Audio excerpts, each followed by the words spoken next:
आज हम क्लास 9 के हिंदी हिंदी की पुस्तक के भाग 2 काव्य भाग का अध्ययन करेंगे, जिसमें पहला पाठ है कबीरदास के साखी। कबीरदास के साखी के अध्ययन से पहले हम जो है कबीरदास के बारे में एक छोटी सी जानकारी रखेंगे। कबीरदास के जीवन के बारे में छोटी सी जानकारी देंगे, जिसमें हम देखेंगे तो जैसा कि विद्वानों ने बताया है, कबीरदास का जन्म जो है काशी के लहर तारा नामक तालाब के पास माना जाता है। कबीर का जन्म जो है सन 1398 ईस्वी में हुआ था और ये माना जाता है कि कबीर का जन्म एक विधवा ब्राह्मणी के गर्भ से स्वामी रामानंद के आशीर्वाद से हुआ था और स्वामी रामानंद के आशीर्वाद से होने के बाद उस विधवा ब्राह्मणी ने लोक लाज के भय से कि लोग क्या कहेंगे, कबीर को उठा करके लहर तारा नामक तालाब में फेंक दिया। वह वहाँ के कमल के पत्ते पर पड़े रहे। इनके रोने की आवाज़ उधर से गुजरते हुए नीरू और नीमा नामक एक जुलाही दंपति को सुनाई दिया और जुलाही दंपति ने कबीर को ले जाकर इनका लालन पालन किया और कबीर जुलाहे के यहाँ रहकर जुलाहे के पेशागत कार्य यानी कि कपड़ा बुनने के कार्य में लग गई।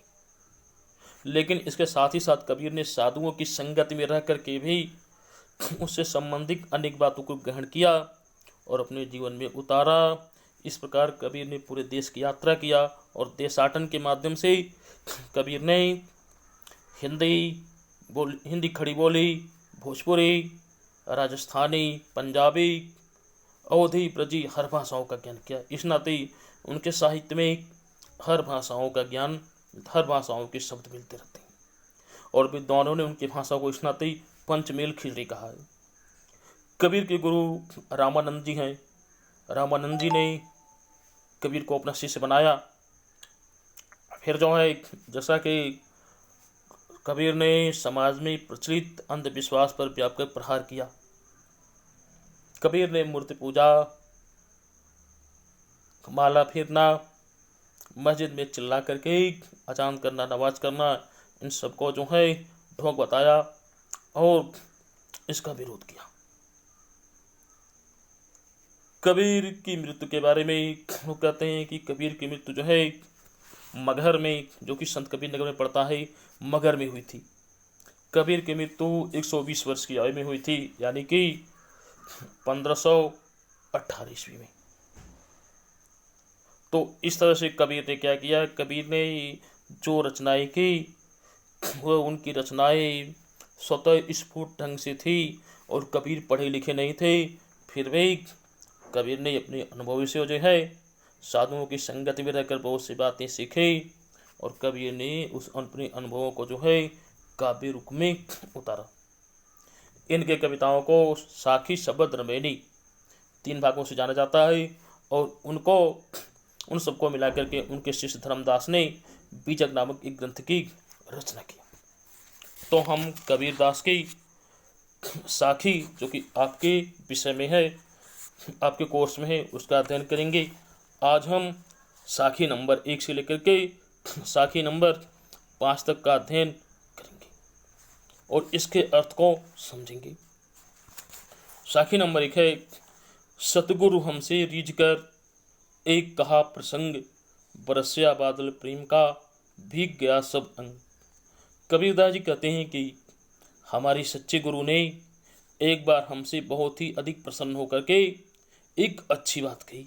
क्या अच्छी बात कही कि बेटा, जिस प्रकार से प्रेम रूपी बादल बरसने से, जिस प्रकार से बादल के बरसने से किसी भी व्यक्ति का अंग प्रत्यंग यानी कि एक एक अंग पूरी तरह से भीग जाता है, उसी प्रकार से प्रेम से सनी हुई बाड़ी, प्रेम से भीगी हुई बाड़ी बोलने से जो होता है, मनुष्य उसको सुनता है, उसके अंतःकरण यानी उसका हृदय उस प्रेम रूपी बाड़ी में भीग करके पूरी तरह से पुलकित हो जाता है। दूसरा हम देखेंगे, दूसरा साखी है, राम नाम के पटतरे देवे के कछु नाही, क्या ले गुर संतोषिए हौस रही मन माही। कबीर कहते हैं कि मेरे गुरु ने मुझे राम नाम का मंत्र दिया, अर्थात मेरे गुरु ने राम नाम की महान मंत्र का मुझसे साक्षात्कार कराया। मुझे उस मंत्र की महानता से, मंत्र की पवित्रता से परिचित कराया। यानी कि कबीर के गुरु ने कबीर को राम नाम के महान मंत्र की पवित्रता, महानता से परिचित कराया। तो कबीर उसके बदले अपने गुरु को कुछ देना चाहते, तो कबीर वही कह रहे हैं कि मेरे गुरु ने मुझे राम नाम का पवित्र और महान मंत्र दिया, और जो है मैंने अपने मन को संतोष दिलाने के लिए कि गुरु को इस मंत्र के बदले कुछ दे दिया जाए, मैंने सब कुछ खोज डाला, पूरी दुनिया खोज डाला, घर का, अपने मन का कोना कोना खोज डाला कि कुछ ऐसा मिले जो इस राम नाम रूपी मंत्र की बराबरी कर सके और फिर गुरु को उसको दिया जा सके। लेकिन कबीर कहते हैं अंत में मुझे निराश होना पड़ा। मेरे मन की अभिलाषा कि गुरु को राम नाम के मंत्र के बदले कुछ दे दूं, मेरे मन में दब कर ही रह गई, क्योंकि मुझे राम नाम जैसी महान वस्तु की बराबरी करने वाला दुनिया में ऐसा कोई वस्तु नहीं मिली जिसको मैं दे करके अपने मन को संतोष कर सकूं, अपने मन को संतुष्ट कर सकूं। तीसरा देखेंगे, ज्ञान प्रकाश गुरु मिलिया सो जिन बिसरी जाई, जब गोविंद कृपा करी तब गुरु मिलिया आई। कबीर कहते हैं कि ज्ञान प्रकाश गुरु मिलिया सो जिन बिसरी जाई, कि जब ज्ञान का प्रकाश देने वाला गुरु मिलेगा तब जो है ये सारा अज्ञानता रूपी अंधकार नष्ट हो जाएगा। लेकिन ज्ञान रूपी प्रकाश या प्रकाश रूपी ज्ञान देने वाला गुरु कब मिलेगा? जब गुरु की कृपा होगी, जब हमारे गुरु जी हमारे ऊपर कृपा कर देंगे तो हमें कुछ करने की जरूरत नहीं होगी, बल्कि हमें ज्ञान से परिचित कराने वाला, अज्ञानता रूपी अंधकार को नष्ट कर देने वाला एवं ज्ञान रूपी प्रकाश फैला करके सच्चाई के रास्तों को दिखाने वाले गुरु स्वयं का स्वयं मुझसे मिलने आ जाएगा। लेकिन उसके लिए ईश्वर की हमारे ऊपर कृपा होनी चाहिए। तीसरा दुआ है, माया दीपक नरपतंग भ्रमि भ्रमि इवे पड़ंत, कहे कबीर गुरु ज्ञान थे एक आध उबरंत। कबीरदास जी कह रहे हैं कि जो दीपक है, जैसे आप लोगों ने देखा होगा आज तो दीपक कम जलते हैं, लेकिन जो बिजली का बल्ब बरसात के समय में आपके घर में जलता है तो आप देखते हैं कि उसके चारों तरफ बहुत से कीड़े मकोड़े, कीट पतंगे चक्कर काटना शुरू कर देते हैं। वास्तव में होता यह है कि कीट पतंगे किसी प्रकाश को देख करके उसको एक सुंदर खाने की बस समझ बैठते हैं और उसके चारों तरफ चक्कर काटते काटते, दिया जब होता है, दीपक होता है, तो दिया की रोशनी के चारों तरफ चक्कर काटते काटते कीट पतंगे उसमें जल करके नष्ट हो जाते हैं। कबीर ने यहाँ पे संसारिक माया, जिसके मोह में ये मनुष्य पड़ा रहता है, उसकी तुलना दीपक से की है, और माया के फेर में पड़े हुए मनुष्यों की तुलना जो है कीट पतंगों से की है, जिसके चारों तरफ घूमते घूमते अंत में उसमें भस्म होकर के समाप्त हो जाता है।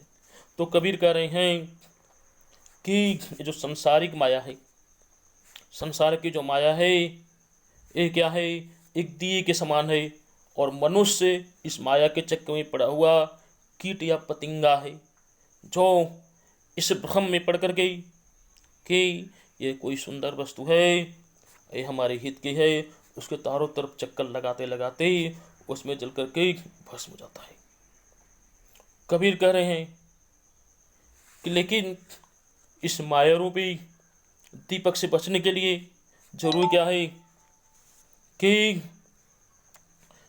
जब कोई ज्ञानी गुरु मिल जाता है तो ज्ञानी गुरु हमको इस माया रूपी दीपक की बातों को बताता है, माया रूपी दीपक की सच्चाई से अवगत कराता है, और तब जो होता है ज्ञान से हमारे नेत्र खुल जाते हैं और हम उस माया रूपी दीपक के चक्कर में पड़कर जलने से बच जाते हैं। लेकिन हर कोई उससे उबर नहीं पाता है। जिस किसी एक दो पुण्यात्माओं को ही कोई ज्ञानी गुरु मिलता है, वही इससे उबर पाता है। अब अगला दोहा हम देखेंगे। जब मैं था तब गुरु नहीं, अब गुरु है हम नाही। प्रेम गली अति साकरी, प्रेम गली अति साकरी, तामे दोन समाही। कबीर कह रहे हैं कि जब मेरे अंदर अहंकार था, मेरे अंदर अहंकार था, अज्ञानता थी, मोह था, माया के प्रति लगाव था, तब जो है मेरे अंदर ये सब चीज़ें होने के नाते मेरे अंदर गुरु के प्रवेश के लिए मार्ग बंद था। यानी कि जब मेरे हृदय के कपाट, मेरे हृदय के कपाट जो है मोह माया अज्ञानता रूपी दरवाजे ने मेरे हृदय के कपाट को बंद कर रखा था, तब उसमें गुरु के प्रवेश का कोई रास्ता ही नहीं था। क्योंकि जहाँ पे अज्ञानता मोह माया रहेगा, वहाँ पे गुरु और ईश्वर का प्रवेश नहीं हो सकता है। या तो मोह माया अज्ञानता ही रहेगी या गुरु और ईश्वर ही रहेगा, दोनों में से कोई एक ही रहेगा। दोनों एक साथ कभी नहीं रह सकते हैं। इस नाते कबीर कह रहे हैं, जब मैं था तब गुरु नहीं, अब गुरु है हम नाय। यानी कि जब मेरे अंदर अहंकार था, अज्ञानता थी, माया के प्रति लगाव था, तब मेरे हृदय में गुरु महाराज का प्रवेश नहीं हो सका। लेकिन अब मैंने ये अपने हृदय के अंदर के अहंकार, माया के प्रति लगाव, मोह, इन सबको निकाल करके फेंक दिया। इस नाते अब मेरे हृदय में गुरु का प्रवेश सुगमता से हो गया। अब मेरी अंतःकरण में गुरु महाराज विराजमान हैं, यह उपस्थित हैं। तो ऐसा कैसे हुआ? प्रेम गली अति साकरी, तामे दोन समाही। यानी कि प्रेम की गली जो होती है, प्रेम रूपी जो गली होती है, वो इतनी पतली है कि उसमें एक बार में एक ही व्यक्ति आ जा सकता है, दो नहीं। यानी कि उसमें जब कोई एक व्यक्ति रहेगा तो दूसरा व्यक्ति चाह कर भी उसमें प्रवेश नहीं कर सकेगा। ये प्रेम रूपी गली में जो है, जब माया थी, चूँकि गली बहुत सकरी है, तो इसमें ईश्वर के जाने आने का, गुरु के आने जाने का रास्ता नहीं था। लेकिन आज मैंने अपनी अहंकार, माया, तिसड़ा, मोह, अज्ञानता को निकाल करके बाहर कर दिया। इस नाते प्रेम की पतली गली जो है पूरी तरह स्वच्छ हो गई और इसमें गुरु महाराज इससे होकर के मेरे हृदय में उतर आए। अब दोहा का अगला भाग हम कल देखेंगे। इसके लिए तब तक के लिए धन्यवाद। आप लोग इसको याद करेंगे, समझेंगे, चिंतन मनन करेंगे। जो समझ में नहीं आएगा यहाँ पर प्रश्न भेजेंगे, फिर से उसको समझाया जाएगा।